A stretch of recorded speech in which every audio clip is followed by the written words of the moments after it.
Oke, jemaat Tuhan, kita bersyukur hari ini kita diberi kesempatan untuk beribadah bersama-sama. Oleh itu mari kita mempersiapkan hati kita di dalam ibadah perjamuan kudus kita pada minggu ini. Jemaat Tuhan yang saya kasihi dalam nama Tuhan Yesus Kristus, Tuhan beserta kamu. Saya gembira bila mereka berkata kepada saya, hai, marilah kita menyanyi kepada Tuhan.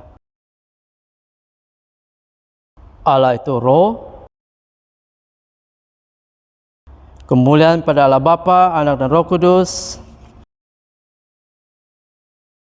Sekarang mari kita bersama-sama di dalam doa untuk kesucian.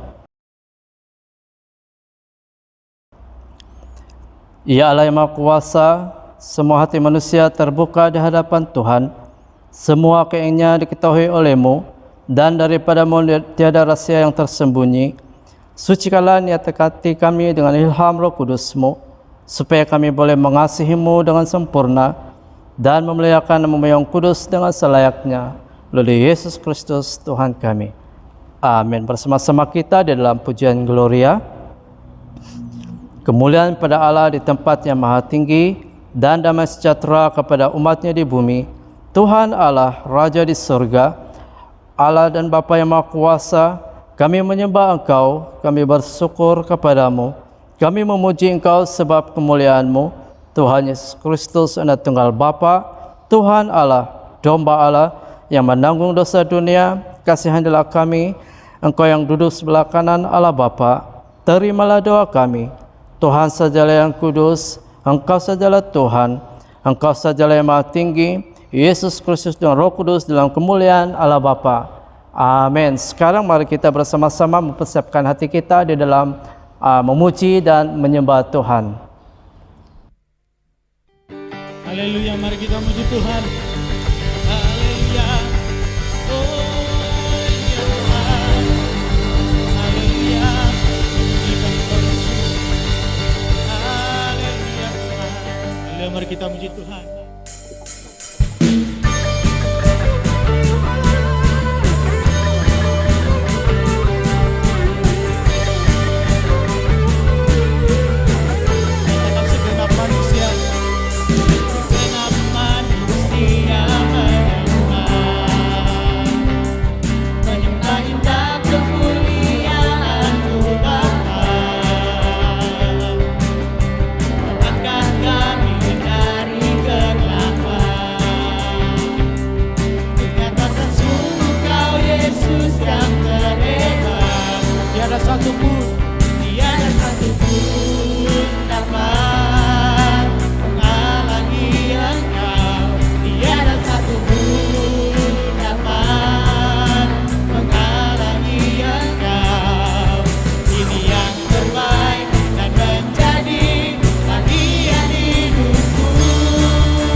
Dari kemuliaan sampai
Tuhan.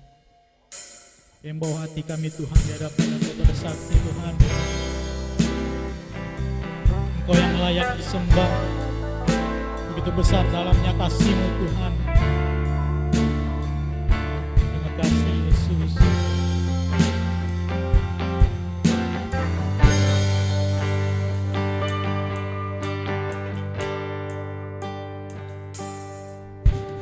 Dalamnya kasih-Mu Bapa,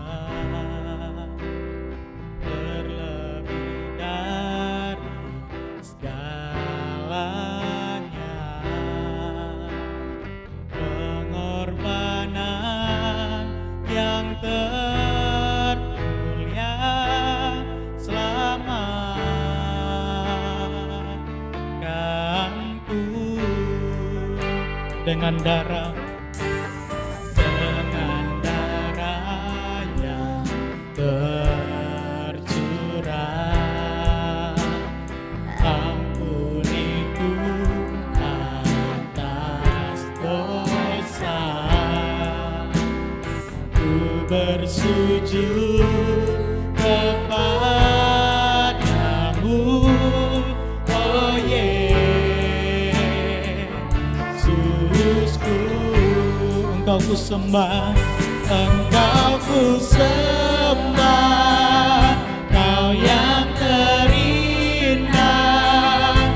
Pulihkanku dengan darah-Mu, Engkau ku sembah, Allah mulia. Seumur hidupku ku mau menyembah.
untuk sembah, Engkau sembah, Kau yang terindah,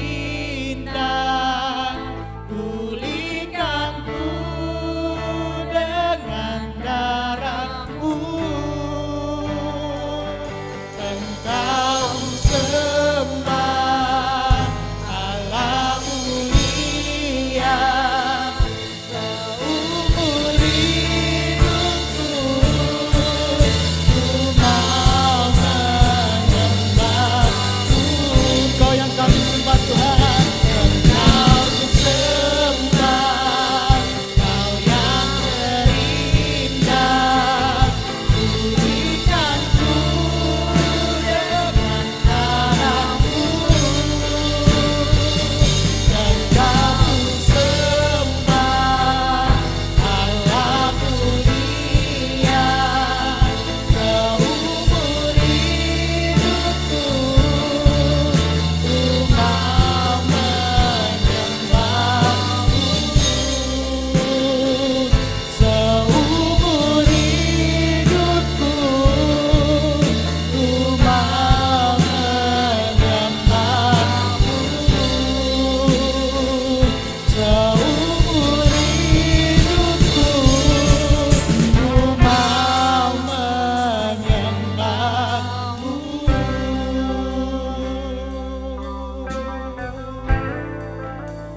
Oh, haleluya Tuhan, haleluya.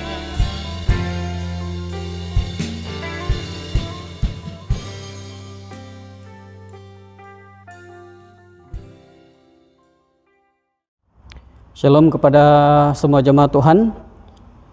Minggu ini adalah hari ini adalah hari Kamis Putih, ya. Jadi bersyukur karena kita dapat bersama-sama untuk beribadah sekali lagi di Minggu Kudus ini. Jadi sekarang adalah masa untuk firman Tuhan. Jadi sebelum itu, mari kita semua tunduk kepala, kita berdoa. Bapa di surga, terima kasih Tuhan untuk firman Tuhan yang telah kami dengar dan belajar pada minggu-minggu sebelumnya, dan begitu juga untuk hari ini. Kiranya sebagaimana Tuhan telah memimpin kami di dalam mengikuti pelayan-pelayan khotbah sebelum ini, biarlah juga saat ini Tuhan, kuasa Tuhan akan berbicara kepada kami. Kuasa Tuhan melalui Roh Kudus-Mu akan memimpin dan juga memberkati firman Tuhan pada hari ini, supaya dapat bersama-sama meneguhkan, menguatkan kami untuk tetap setia di dalam Engkau. Terima kasih Tuhan. Di dalam Yesus Kristus kami berdoa. Amin. Jadi minggu lalu ya kita sudah melihat bersama-sama tentang persoalan mengenai perjalanan Yesus ke Yerusalem, ya. Jadi di situ secara ringkas kita sudah belajar mengenai bagaimana Yesus telah berjaya mengatasi cabaran, khususnya dari aspek sanjungan dan harapan bangsa Israel yang sebenarnya walaupun berasaskan kepada nubuat-nubuat, tetapi tidak sepenuhnya sama dengan apa yang sebenarnya menjadi rencana ilahi Bapa Surgawi kepada anaknya Yesus Kristus, ya. Jadi di situ kita tahu bahwa adalah amat kritikal sebenarnya bagi Yesus, karena cabaran ini adalah cabaran dalam langkah pertamanya ketika memasuki minggu terakhir sebelum kematian dan kebangkitannya. Kenapa saya mengatakan itu adalah cabaran yang sangat besar? Karena dia telah melihat bahwa beberapa hari berikutnya dia akan disiksa, mati dan sebagainya. Dan sementara itu dia telah disambut, disanjung, dipuja, dan malah sampai diangkat seperti raja pada waktu itu. Sebagai manusia biasa boleh saja semua itu akan membuat Yesus untuk berhenti dari menggenapi rancangan Tuhan dalam hidupnya, karena secara logiknya mana yang kita mau, ya, kita akan meneruskan perjalanan kita hanya untuk kematian atau tetap tinggal di tempat di mana kita berada, di mana kita pada waktu mendapat segala sanjungan penghormatan, ya. Dan itu adalah langkah pertama yang Yesus hadapi pada waktu itu. Tapi kita bersyukur karena Yesus dapat mengatasinya dan kekal fokus kepada kebenaran yang telah Dia terima daripada seluruh rencana Allah bagi hidupnya. Jadi minggu ini kita akan melihat perkara besar yang kedua sebagai pengisian Minggu Kudus ini, yaitu panduan agar kita tetap fokus kepada tugas dan panggilan kita, walaupun itu mungkin mencabar diri kita, terutama dari segi egoisme kita, keegoan kita, dan komitmen pelayanan kita. Ya, jadi inilah yang akan kita coba lihat dan belajar bersama melalui tema khotbah, persoalan membasuh kaki berdasarkan firman Tuhan yang diambil daripada Yohanes pasal 13 ayat 1 hingga 17. Jadi dalam ayat 1 mengatakan, sementara itu sebelum hari raya Paskah mulai, Yesus telah tahu bahwa saatnya sudah tiba untuk beralih dari dunia ini kepada Bapa. Sama seperti Ia sentiasa mengasihi murid-muridnya, demikian sekarang Ia mengasihi mereka sampai kepada kesudahannya. Dan di sini kita melihat bahwa karena Yesus sudah tahu bahwa saatnya untuk beralih kepada Bapa sudah hampir tiba, ya, maka Dia telah meninggalkan satu pengajaran penting yang mana Dia telah coba terapkan ini melalui satu peristiwa, yaitu pelayanan membasuh kaki, ya. Jadi di dalam pelayanan membasuh kaki ini kita melihat ada dua perkara yang Yesus mau murid-muridnya belajar. Yaitu yang pertama, rela membasuh, maksudnya membasuh kaki. Yohanes 13:35 mengatakan, Yesus tahu bahwa Bapanya telah menyerahkan segala sesuatu kepadanya dan bahwa Ia datang dari Allah dan kembali kepada Allah. Lalu bangunlah Yesus dan menanggalkan jubahnya. Ia mengambil sehelai kain linan dan mengikatkannya pada pinggangnya. Kemudian Ia menuangkan air ke dalam sebuah basi dan mulai membasuh kaki murid-muridnya, lalu menyekanya dengan kain yang terikat pada pinggangnya itu. Jadi kalau kita memperhatikan, membasuh kaki seseorang bukanlah satu perkara yang mudah. Karena pertama, dari segi kebersihan, kaki adalah tempat yang dikategorikan sebagai paling kotor. Karena dia adalah tempat yang paling terdedah. Apalagi dengan cuaca di Yerusalem sendiri, ya, yang mana kebanyakannya berpasir, ya, berdebu, setidaknya berdebu. Dan tidak mengherankan bahwa di setiap rumah-rumah, ya, memang telah tersedia tempayan yang berisi dengan air untuk membasuh kaki sebelum masuk ke rumah. Karena memang kaki adalah anggota tubuh badan yang sangat terdedah kepada sebarang kekotoran. Itu pertama, masalah dengan membasuh kaki ini. Kedua adalah dengan membasuh kaki, sebenarnya itu samalah seperti seseorang itu telah merendahkan dirinya, merendahkan marwah dirinya, meletakkan posisi dirinya di tempat yang terendah, ya. Jadi dua perkara ini sebenarnya sangat bertentangan dengan egoisme kita, keegoan kita. Bukan mudah untuk menjadi seseorang yang rela membasuh kaki seseorang, ya.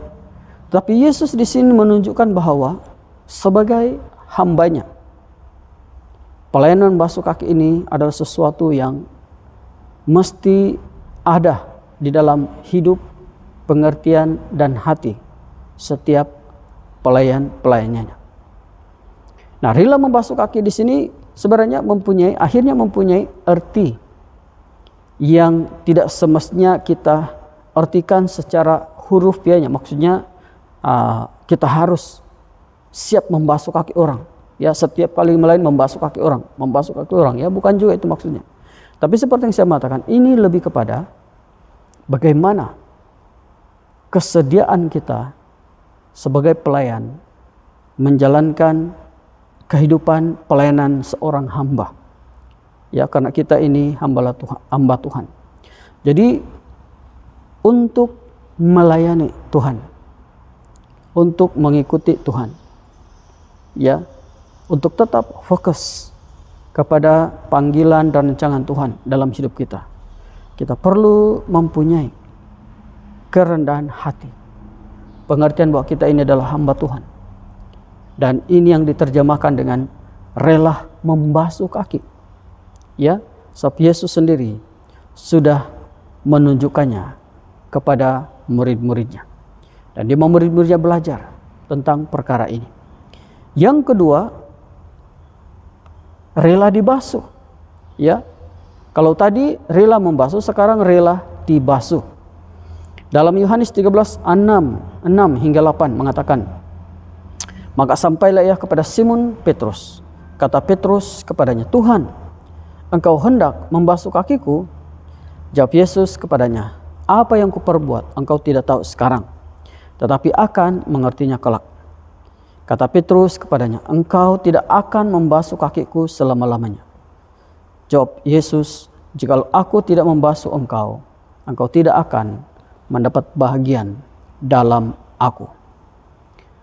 Jadi di sini Yesus memberikan satu lagi message yang penting, yaitu mengenai rela dibasuh. Ini merujuk kepada perbualan dia dengan Simon Petrus. Ya, memang kita tahu maksud Petrus di sini, karena dia tidak sanggup melihat keinginannya untuk tidak dibasuh. Ini sebenarnya dari aspek yang positif, karena dia tidak sanggup dibasuh oleh Tuhannya sendiri, gurunya sendiri. Mana mungkin? Kalau saya membasuh dia, ya oke. Tapi kalau dia membasuh saya, mana boleh seperti itu. Ya, jadi maksudnya perkataan Rasul Petrus ini sebenarnya bukanlah sepenuhnya bermaksud dia tidak rela dibasuh. Dan saya percaya Yesus paham tentang itu. Apabila Petrus mengatakan, engkau tidak akan membasuh kakiku sampai selama-lamanya, ya, Yesus telah menjawab itu dengan satu perkataan yang agak keras juga. Jikalau aku tidak membasuh engkau, engkau tidak mendapat bagian dalam aku. Nah, tadi kita sudah tahu bahwa bukanlah apabila Petrus memperkatakan tentang ini, dia bukanlah sebenarnya tidak bermaksud yang dia tidak rela dibasuh. Ya. Dan dia telah mengatakan, oke, kali ini saya akan benarkan. Tetapi engkau tidak akan membasuh kakiku sampai selama-lamanya. Sebenarnya dari segi aspek pengertian Petrus, maksud dan tujuan perkataan Petrus pun tidak ada masalahnya di situ. Ya. Tetapi Yesus mempunyai maksud yang lebih dalam akhirnya, yaitu mengenai kita yang siap dibasuh pada bila-bila masa. Karena membasuh ini sendiri adalah satu perbuatan membersihkan, menyucikan. Ya. Dan Yesus telah menanggapi perkataan Petrus ini tidak membasuh kaki selama-lamanya sebagai sesuatu yang mana bertentangan dengan dari aspek kacamata Tuhan, karena bagi Tuhan proses membasuh ini dia akan lakukan sentiasa kepada setiap hamba-hambanya. Mana hamba-hambanya yang mula tidak kelihatan bersih, dia akan basuh lagi. Mana hamba-hambanya yang mula mengeraskan hatinya, dia akan basuh sekali lagi. Mana yang mula membuat pelanggaran-pelanggaran, dia akan basuh sekali lagi. Jadi proses membasuh kaki ini daripada Tuhan kepada hamba-hambanya akan sentiasa dia lakukan ketika dia melihat itu perlu. Dan itulah sebabnya mengapa kita perlu sentiasa ada hati seorang hamba seperti mana yang dalam poin pertama tadi Yesus coba sampaikan kepada murid-muridnya. Karena apabila tiba waktu kita perlu dibasuh, kita perlu rela. Karena kalau ini tidak dilakukan, apakah perkataan Yesus, engkau tidak mendapat bagian dalam aku? Ya, kalau kita tidak rela dibasuh, itu yang akan berlaku. Maksudnya kalau kita tidak boleh ditegur, dihajar oleh Tuhan dan sebagainya, maka kita tidak akan berbahagian dalam aku. Bahagian ini boleh bermaksud pelbagai. Mungkin kita tidak akan lagi dipakainya untuk rencananya atau apa saja, atau berkat Tuhan kepada kita mungkin bukan juga kadang-kadang ada orang mengatakan ditarik balik dan sebagainya, tetapi kemungkinan besar keistimewaan penghormatan itu boleh diberikan kepada orang lain, ya, kalau kita tidak rela dibasuh. Oleh itu di sini perkara pertama yang kita belajar dalam perjalanan Yesus ke hari-hari terakhirnya, dia memberikan satu pelajaran mengenai pelayanan membasuh kaki, yaitu kita harus rela membasuh dan rela dibasuh. Nah, perkara yang kedua mengenai persoalan membasuh kaki ini adalah cabaran membasuh kaki. Ya, dalam poin yang pertama tadi kita sudah melihat cabarannya, ya. Dan dalam poin yang kedua ini kita melihat dengan lebih detail lagi, yaitu penerimaan untuk pembasuhan, ya, yaitu cabarannya adalah penerimaan.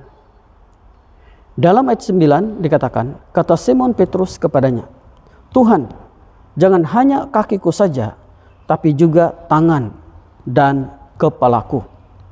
Nah, ini adalah sebagai respon kepada kata-kata Yesus, saya percaya, karena bila Yesus mengatakan, kalau kamu tidak rela dibasuh, maka kamu tidak akan mendapat bagian dalam aku. Dan sebagai respon, Petrus mengatakan, kalau begitu jangan kakiku saja, tapi juga tangan dan kepalaku. Ya. Nah, jelas sekali seperti yang saya katakan sebelumnya, jelas sekali bahwa dari konteks Petrus memang dia rela dibasuh. Malah dia berpikir dengan kata-kata Yesus itu, ya, sebab kita harus memahami aspek pemikiran Petrus dengan Yesus pada waktu itu. Petrus bercakap dari aspek pengertian idenya semata-mata, ya, apa yang dipikirkan wajar atau logik pada waktu itu. Tapi Yesus kadang-kadang bukan hanya bercakap tentang situasi atau pengertian pada waktu itu, tapi dia sedang bercakap mengenai satu pengertian yang lebih dalam, karena dia bercakap dalam konteks rancangan Allah dalam hidupnya, yang mana ini akan diterapkan atau dilaksanakan oleh murid-muridnya seterusnya, ya. Jadi bila dia mengatakan jangan hanya kakiku saja, iya, karena sebagai respon kepada perkataan Tuhan, ya. Di situ pula dia berpikir bahwa tidak cukup kalau kakinya saja, tapi juga tangan dan kepalaku. Maksudnya dia mau seluruh tubuhnya dibasuh oleh Tuhan. Nah, dari aspek ini kita melihat kesungguhan sebenarnya Rasul Petrus menerima pembasuhan ini. Dan ini dalam konteks petikan ini memang tidak ada masalah. Tetapi seperti yang dalam ayat sebelumnya, kadang-kadang ada orang yang tidak mau dibasuh, dan ini adalah cabaran. Ya, ada yang tidak rela dibasuh, ada yang tidak rela, maksudnya untuk ditegur, dinasihati atau diperbetulkan, ya. Sama ada dari segi cara hidupnya dan sebagainya, ataupun dari segi pengertiannya tentang firman Tuhan itu sendiri, dia tidak mau, ya. Dan ini yang masalah bagi mereka yang tidak mau dibasuh ini, ya. Penerimaan mereka tentang pembasuhan ini adalah penolakan. Tapi kita harus mengikut Simon Petrus di sini, ya, karena baginya, ya, kalau bercakap mengenai kerelaan untuk dibasuh, jangan bilang kaki, seluruh tubuhnya pun dia sanggup untuk dibasuh oleh Yesus. Yang ini memberikan kita satu gambaran tentang kesediaan sepenuhnya Rasul Petrus ini untuk dilakukan apa saja yang Tuhan lakukan untuk dia bersedia. Apa-apa saja dia bersedia, ya, karena bagi dia mau mendapat bagian dalam Tuhan. Dan itu kalau perlu dibasuh seluruh tubuhnya pun bagi dia tidak ada masalah, ya. Tetapi Yesus sekali lagi menjawab, karena ya seperti yang saya katakan, Petrus ini menjawab dari aspek pengertian semasa atau logik pada waktu itu. Tapi Yesus sedang bercakap pada masa, dia bercakap mengenai keadaan semasa, tapi dia juga bercakap tentang hal-hal ke depan, ya, tentang kekekalan dan sebagainya. Jadi di dalam ayat 10 tidak heran Yesus menjawab seperti ini. Kata Yesus kepadanya, barang siapa telah mandi, ia tidak usah membasuh diri lagi selain membasuh kakinya, karena ia sudah bersih seluruhnya. Juga kamu sudah bersih, hanya tidak semua. Ya, jadi di sini Yesus coba menghirit balik pengertian Petrus, pemahamannya mengenai membasuh kaki. Di sini Yesus mengatakan bahwa kalau kamu sudah mandi, tidak usah lagi membasuh diri, ya, selain basuh kaki, sebab sudah bersih. Yang sudah mandi di sini sebenarnya merujuk kepada mereka yang telah menerima Yesus Kristus sebagai Tuhan dan Penyelamat, yang telah diselamatkan, yang telah disucikan, dikuduskan oleh darahnya, yang telah ditebus. Mereka ini adalah mereka yang telah mandi, ya. Jadi mereka tidak perlu membasuh diri selain membasuh kakinya. Jadi maksudnya ini adalah sesuatu yang atau perkara-perkara asas dalam kehidupan kita sebagai hamba-hambanya, yang mungkin itu menjadi perkara yang akan membawa kita tidak ada kerendahan hati atau menjadi seorang hamba Tuhan yang mentaati Tuhan. Inilah yang perlu dibersih. Dan dalam hal ini, ya, kita perlu melihat bahwa ini merupakan cabaran. Karena kadang-kadang ada orang tidak memahami konsep membasuh kaki ini. Dan di sini dalam ayat 10, Yesus sudah menjelaskannya mengenai pengertian sebenar tentang membasuh kaki ini. Bukanlah bermaksud seperti Petrus mengatakan seluruh tubuhnya. Karena bagi Yesus mereka yang telah menjadi milik Tuhan, mereka adalah orang yang sudah bersih. Ya, mereka adalah orang yang sudah bersih, tinggal hanya membersihkan sedikit di sana sini, yang mana ini adalah mengenai kehidupan kita sehari-hari, ya, kehidupan kita sehari-hari yang kadang-kadang ikut Tuhan, tidak melakukan ini yang mungkin bertentangan firman Tuhan dan sebagainya, ya. Tapi secara umum mereka yang telah menerima Yesus Kristus sebagai Tuhan dan Penyelamat, mereka adalah orang yang telah diselamatkan karena mereka ada di dalam bagian Allah. Jadi akhirnya apakah Yesus coba simpulkan daripada persoalan membasuh kaki ini?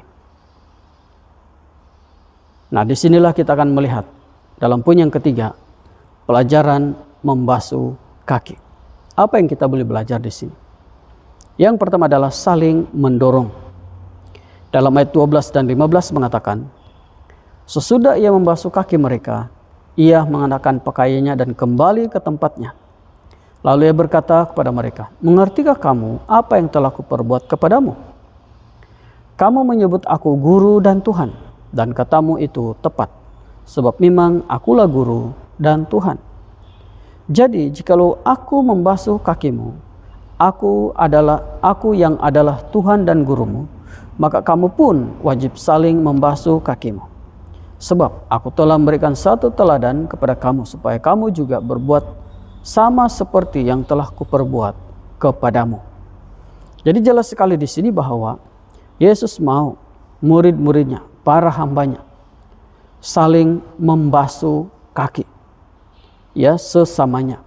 Maksudnya ini adalah bukan saja saling merendahkan hati, merendahkan diri di antara satu dan yang lain, tapi juga sebagai tanda saling mendorong antara satu dengan yang lain.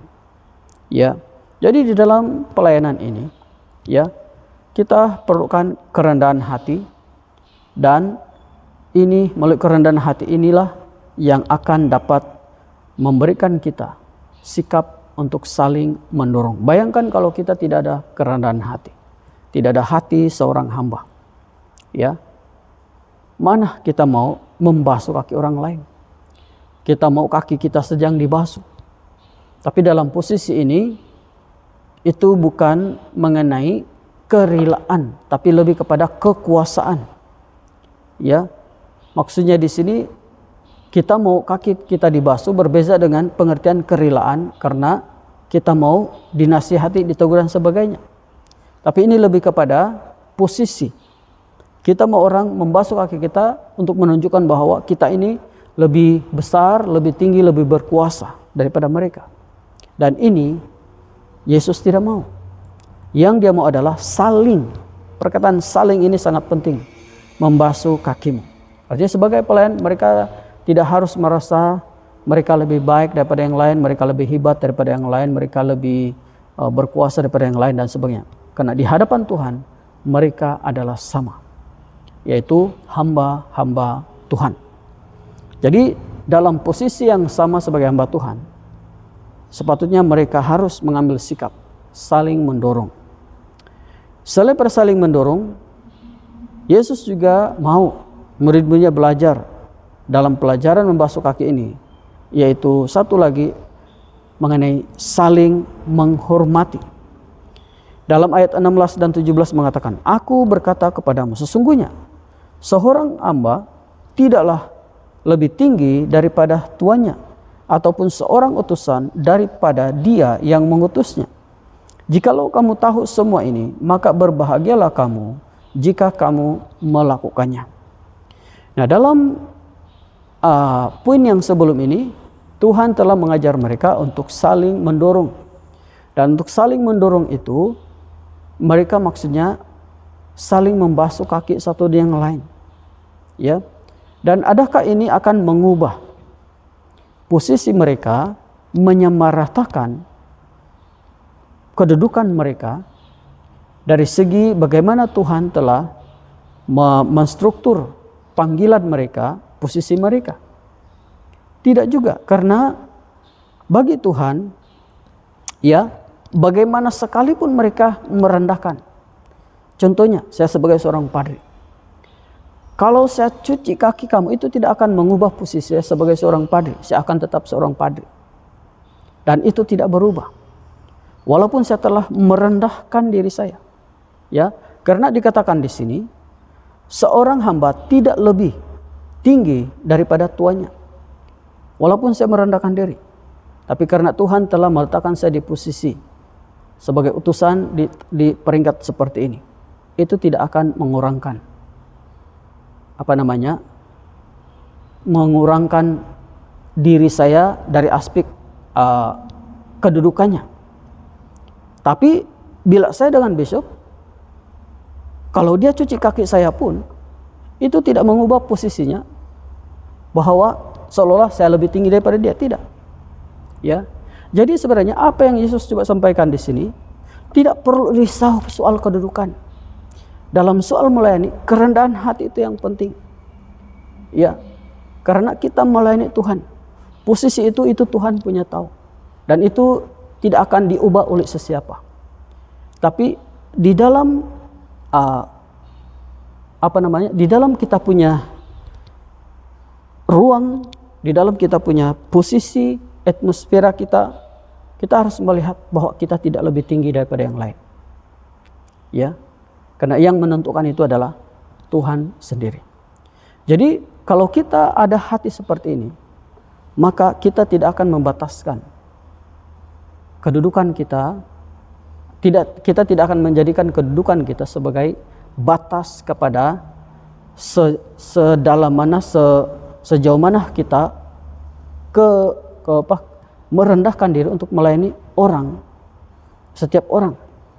Kita tidak akan dibatasi oleh kedudukan, tidak dibatasi oleh bangsa, kita tidak akan dibatasi oleh warna kulit atau latar belakang sosial mereka, latar belakang ekonomi mereka, latar belakang negara mereka dan sebagainya. Kita tidak dibatasi oleh semuanya itu.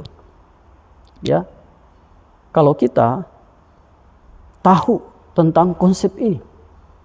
Itulah sebabnya dalam ayat 17, kalau kamu faham ya aspek spiritual, ya posisi spiritual seperti ini, kamu merendahkan diri serendah-rendahnya sekalipun, kamu akan tetap berbahagia.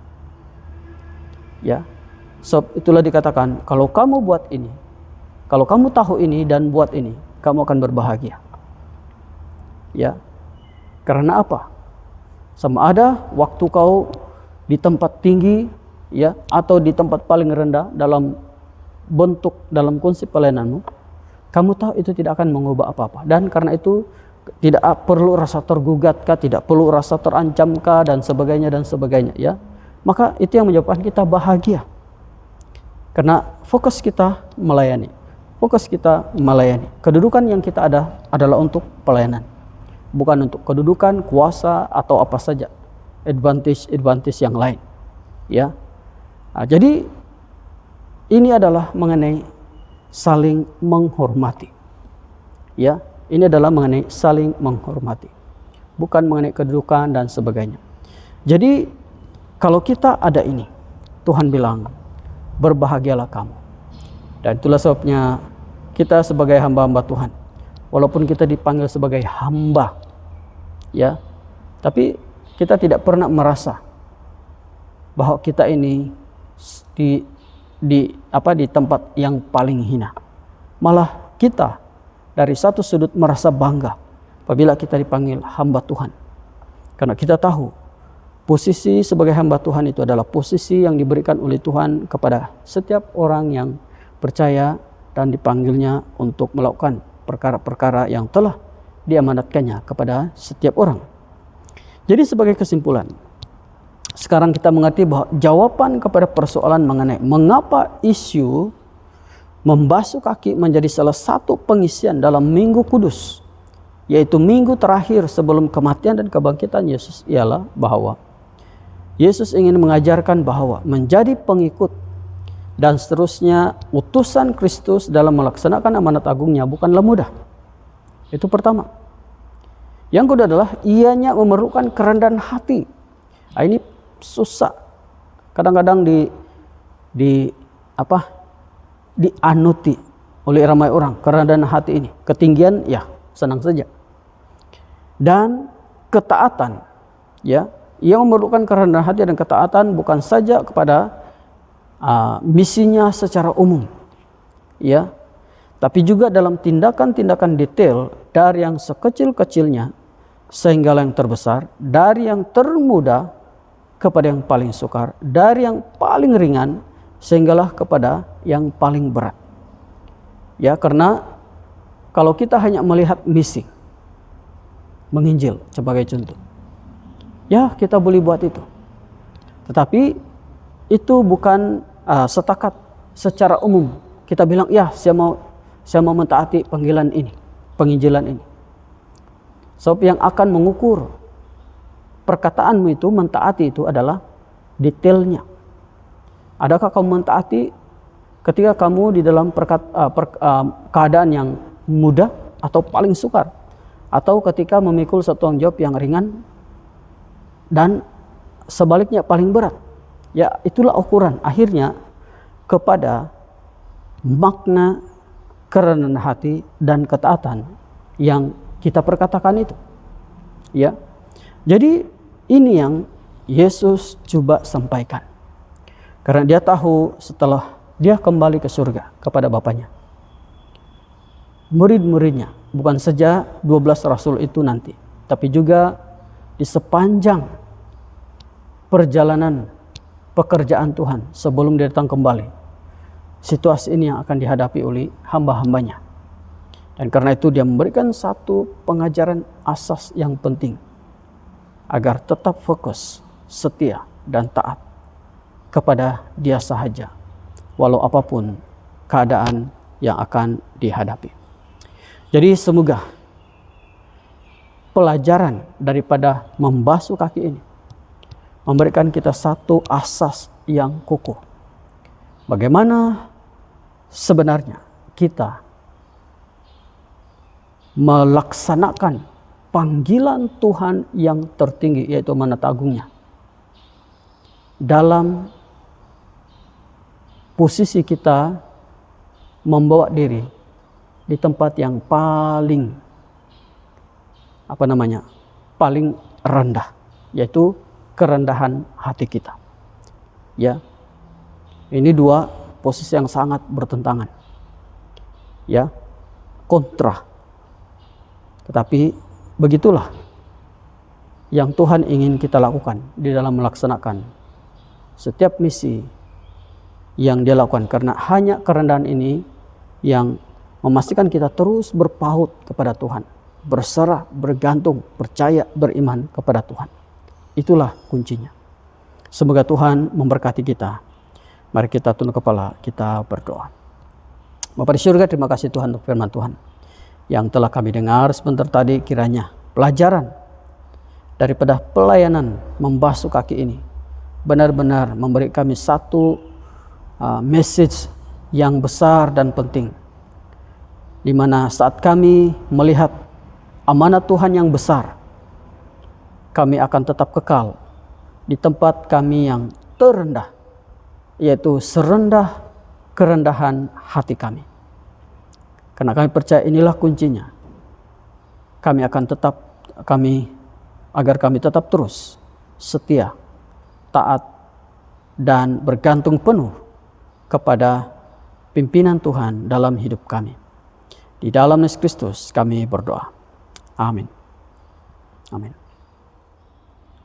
Jemaat Tuhan, sekarang sebagai respon kita daripada firman Tuhan yang sudah kita dengar sebentar tadi, marilah kita bersama-sama mengakui dosa kita di hadapan Tuhan.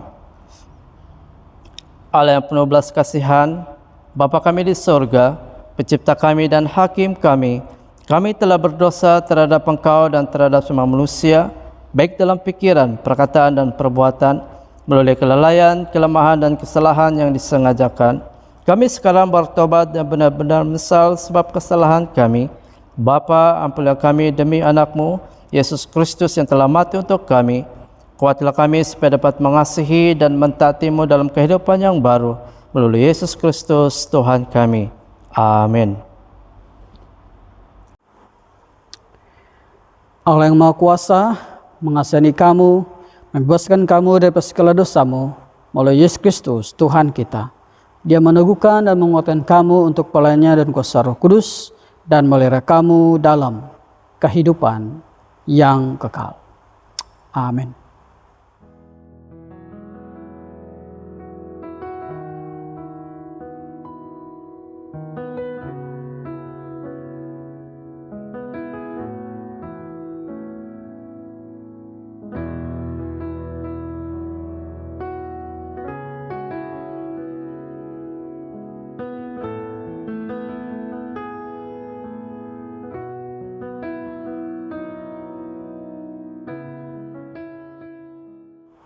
Sekarang kita masuk di dalam doa pengudusan. Semua kemuliaan kepadamu Bapa kami di surga, sebab dalam kemurahan-Mu Kau menyerahkan anak yang tunggal, Yesus Kristus, untuk disiksa dan mati di atas kayu salib untuk penebusan kami. Di situ Dia telah membuat peradaban yang penuh untuk dosa-dosa seisi dunia dan persembahkan dirinya sendiri sebagai korban, satu kali sahaja untuk segala dosa kita. Dia telah menentukan dan di dalam Injil-Nya merintahkan kita untuk melanjutkan perjamuan ini sebagai peringatan abadi akan kematiannya yang sangat tinggi nilainya sampai Dia datang kembali. Dengarlah kami yang meminta dengan rendah hati ya Bapa yang berkasihan, dan kurniakanlah supaya melalui kuasa Roh Kudus kami yang menerima kurnia-kurnia ini, roti dan air anggur, menurut peraturan anak-Mu Yesus Kristus penyelamat kami, sebagai peringatan akan sengsara dan kematiannya, akan berbahagian dalam tubuh dan darahnya yang sangat berharga itu. Pada malam Tuhan sedih hati, Dia mengambil roti, mengucap syukur, lalu mecah-mecahkan roti itu dan bagikannya pada murid-muridnya sambil berkata, "Ambil dan makan. Inilah tubuh aku yang diberikan untuk kamu. Boleh demikian sebagai peringatan akan aku." Begitu setelah habis makan, Dia mengambil cawan serta mengucap syukur, lalu memberikannya kepada murid-muridnya serta berkata, "Minumlah ini kamu semua. Ini adalah darah aku dan perjanjian baru yang dicurahkan bagi kamu dan bagi semua orang untuk pengampunan dosa. Boleh demikian setiap kali kamu melakukannya sebagai peringatan akan aku."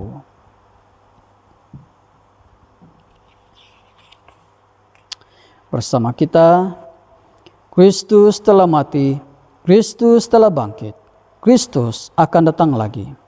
Kita memecahkan roti ini untuk berbahagian dalam tubuh dan darah Kristus, dalam tubuh Kristus.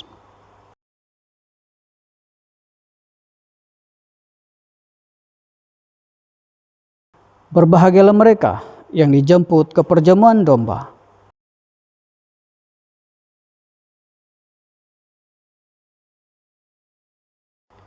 Kurnia Allah adalah untuk jemaah Allah. Dekatilah dengan iman dan dengan rendah hati. Terimalah roti dan air anggur ini sebagai peringatan baptis mati untuk kamu, serta menerima di dalam hatimu dengan iman dan ucapan syukur. Amin.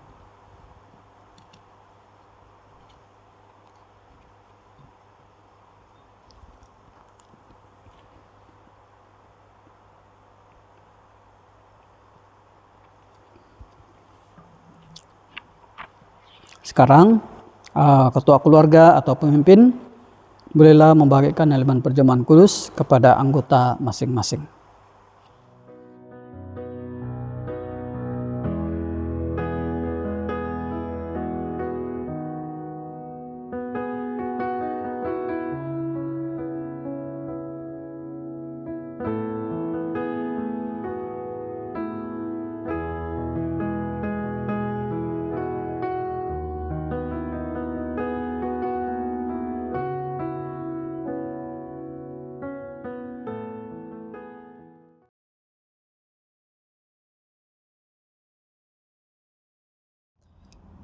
Allah adalah kasih, dan di mana ada kasih sejati, di situ Allah berada.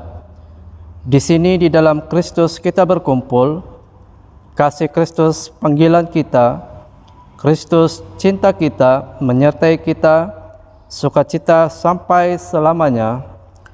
Marilah kita semua memuja dan mencintainya, Allah yang kekal. Biarlah kita masing-masing mengasihi Kristus di dalam sesama kita. Allah adalah kasih. Ketika kita orang Kristen berkumpul sebagai satu anggota tubuh, biarlah kemarahan, perselisihan, dan pertengkaran yang ada di dalam diri kita dibuang karena kita menyembah Allah dalam satu roh. Kristus Tuhan kita hadir selalu di sini di antara kita. Allah adalah kasih. Berikan kami kepenuhan cinta, sukacita, dan semua diberkat ketika kita melihat wajah-Mu, ya Juru Selamat, dalam kemuliaan menyinari kami, ya Allah, dengan cahaya murni dari semua ciptaan, menjadi berkat kepada kami sementara sepanjang usia kami menyanyikan pujian kepadamu.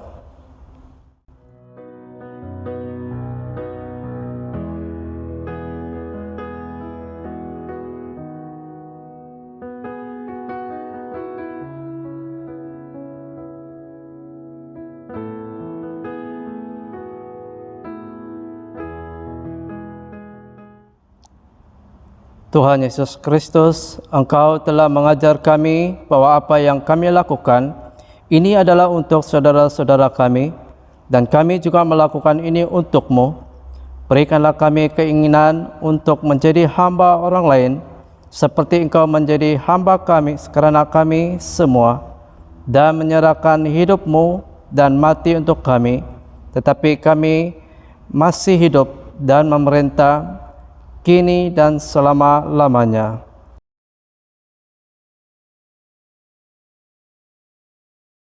Dalam kuasa Roh, marilah kita berdoa kepada Bapa melalui Kristus penyelamat dunia. Bapa, pada malam ini, Dia dikhianati, anak-Mu Yesus Kristus membasuh kaki murid-Nya. Kami dengan sungguh-sungguh untuk mengikuti teladannya, kasih dan pelayanannya. Tuhan, dengarlah doa kami.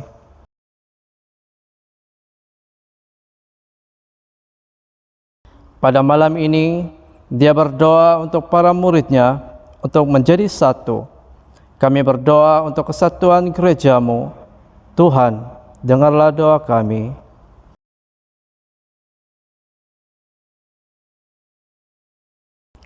Pada malam ini, Dia berdoa bagi mereka yang percaya melalui pesan murid-Nya.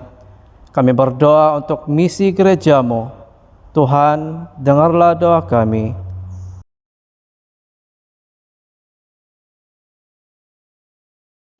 Pada malam ini, Dia memerintahkan murid-murid-Nya untuk mencintai tetapi menderita dan menyangkal dirinya. Kami berdoa untuk ditolak dan tidak dicintai. Tuhan, dengarlah doa kami.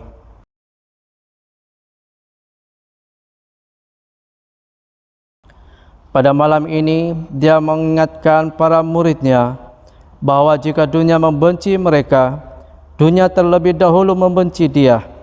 Karena kami berdoa bagi mereka yang dianiaya karena iman mereka. Tuhan, dengarlah doa kami.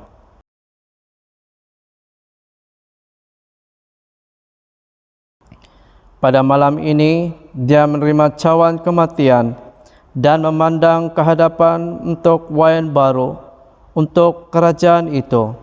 Kami ingat mereka yang telah meninggal dunia dalam kedamaian Kristus. Tuhan, dengarlah doa kami.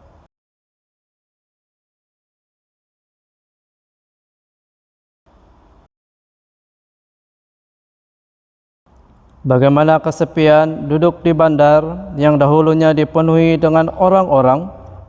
Bagaimana kota itu menjadi seperti seorang balu. Dahulu kota itu adalah yang terbesar di antara bangsa-bangsa. Kota ini menangis keras di malam hari, dengan air mata di pipinya, di kalangan semua orang yang mengasihi Dia. Tidak satu pun yang menghiburkan Dia.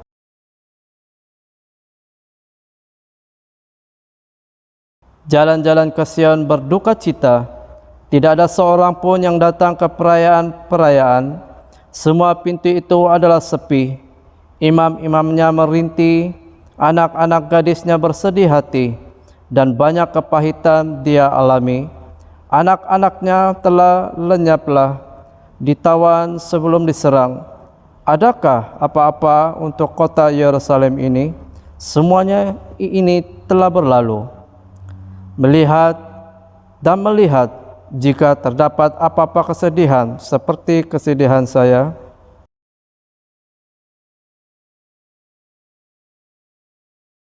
dari atas Dia menghantar api, Ia pergi jauh ke dalam tulang-tulangku. Dia menyebarkan jaring pada kakiku, Dia memusingkan aku. Dia telah meninggalkan aku tetap dingin, pingsan sepanjang hari. Untuk itu aku menangis, mataku dipenuhi oleh air mata, karena penghibur itu terlalu jauh dari saya. Untuk menyegarkan keberanianku, anakku dipikirkan kesepian. Untuk musuh telah dibuktikan, musuh telah menimpa aku.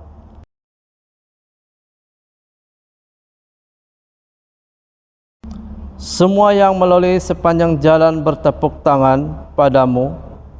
Mereka tersulit menggeleng-gelengkan kepala mereka kepada anak perempuan Yerusalem. Adakah ini kota yang dikenali sebagai paling indah, kegembiraan seluruh bumi? Pikirkan kesengsaraanku, dan tiada tempat tinggal yang ada adalah kepedihan dan kepahitan seperti empedu.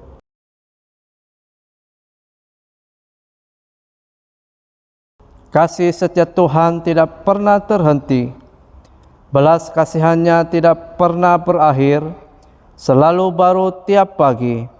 Besar kesetiaanmu, Tuhan adalah bahagianku, kata jiwaku. Karena itu aku akan berharap dalam dirinya.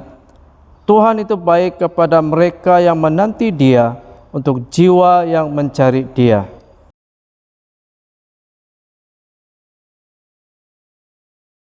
Adalah baik bahwa seorang harus menanti dengan tenang untuk keselamatan dari Tuhan. Hal ini baik bagi seseorang untuk menanggung kuk di masa muda, duduk sendirian di keheningan ketika Tuhan telah melakukan itu untuk menaruh mulut seseorang kepada debu. Mungkin ada harapan untuk memberikan pipi kepadamu si pemukul dan diisi dengan penghinaan. Walaupun demikian, Tuhan tidak akan menolaknya untuk selama-lamanya.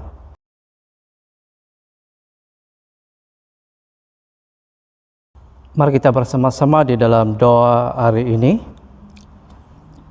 Ya Tuhan Yesus, yang pada malam pengkhianatan-Mu telah memberikan kami peringatan kematian-Mu untuk kami, dan telah memberikan kami perintah-perintah supaya saling mengasihi. Berikanlah kami pertobatan yang besar dan Roh Kudus-Mu, supaya dengan peringatan akan pengorbanan-Mu, dengan syukur dan saling mengasihi, seperti Engkau telah mengasihi kami, kami akan memberitakan pemerintahan-Mu di dalam hidup kami, untuk kemuliaan Allah Bapa. Amin. Allah Bapa kami, anak Yesus Kristus taat sampai akhir dan minum cawan yang disiapkan untuknya, kita juga berkongsi meja dengan Dia dan memperhatikan Dia melalui malam penderitaan dan dengan setia. Amin. Sekarang marilah kita berdoa seperti yang diajar oleh penyelamat kita. Bapa kami yang di surga, dikuduskanlah nama-Mu. Datanglah kerajaan-Mu, jadilah kehendak-Mu di bumi seperti di surga. Berikanlah kami pada hari ini makanan kami sehari-hari. Ampunilah kami akan dosa-dosa kami, seperti kami juga mengampuni orang bersalah kepada kami. Janganlah membawa kami ke dalam pencobaan, tapi lepaskanlah kami daripada yang jahat. Karena Engkau-lah yang punya kerajaan, kuasa dan kemuliaan, sekarang dan selama-lamanya. Amin. Doa syukur bersama. Allah kekal Bapa kami yang di surga, kami mengucapkan terima kasih kepadamu yang telah menerima kami sebagai anggota-anggota hidup anak-Mu, Yesus Kristus penyelamat kami. Kami mengucapkan terima kasih kepadamu yang telah memberikan kami makanan rohani di dalam sakramen tubuh dan darah-Nya. Sekarang, utuskanlah kami ke dalam dunia dengan damai, dan kurniakanlah kami kekuatan keteguhan hati untuk mengasihi dan melayani Engkau dengan sukacita dan hati yang ikhlas. Amin. Apabila murid-murid selesai menyanyikan lagu pujian, mereka pergi ke Bukit Zaitun. Yesus berdoa kepada Bapa, "Jika ia adalah mungkin, ambillah cawan ini daripadaku." Dia berkata kepada murid-muridnya, "Mengapa kamu tidak dapat berjaga dengan aku selama 1 jam. Masanya telah tiba untuk Anak Manusia akan diserahkan kepada kuasa orang-orang berdosa. Kristus taat sampai mati. Terima berkat daripada Tuhan, sentosa Allah yang melebihi pengertian manusia, melahirkan hati dan jiwa kamu di dalam pengetahuan kasih Allah dan anaknya, Yesus Kristus Tuhan kita. Dan berkat Allah berkuasa, Bapa, Anak dan Roh Kudus, beserta dengan kamu dan tinggal serta dengan kamu sampai selama-lamanya. Amin. Sedang jemaat semua, sekarang mari kita sama-sama berdiri, kita menerima doa pengutusan. Pergilah dengan damai sejahtera, kasihilah dan layanilah Tuhan.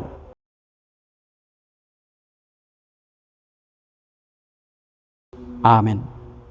Haleluya, mari kita terus memuji Tuhan. Haleluya. Oh, berpujian nama Tuhan. Haleluya. Ya, mari kita memuji Tuhan.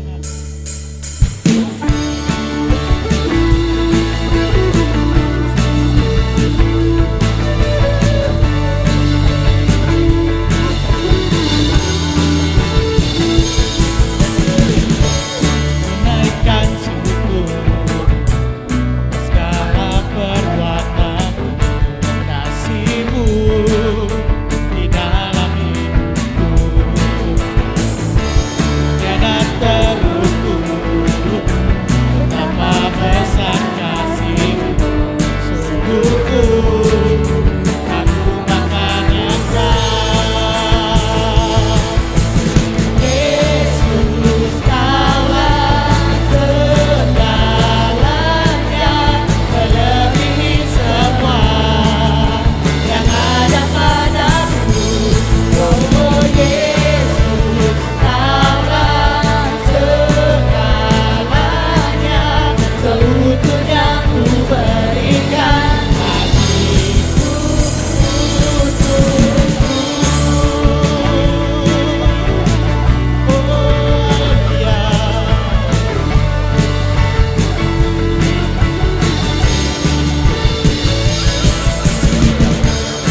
naikkan sungguhku segala perbuatan kasih-Mu di dalam hidupku.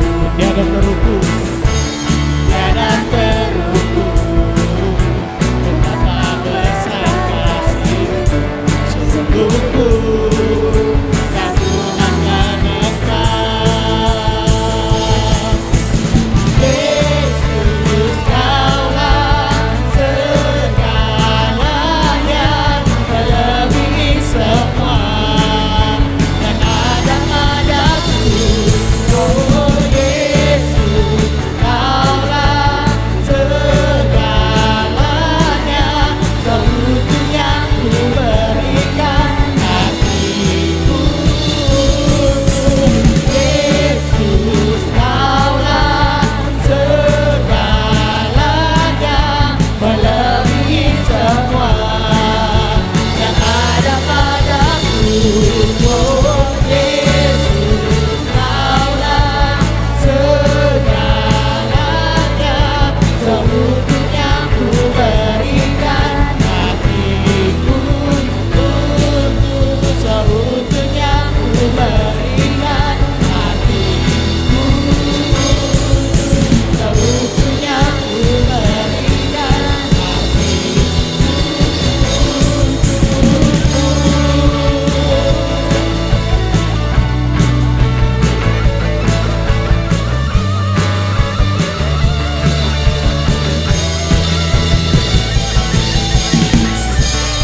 Haleluya, berkat kemenangan pada Tuhan.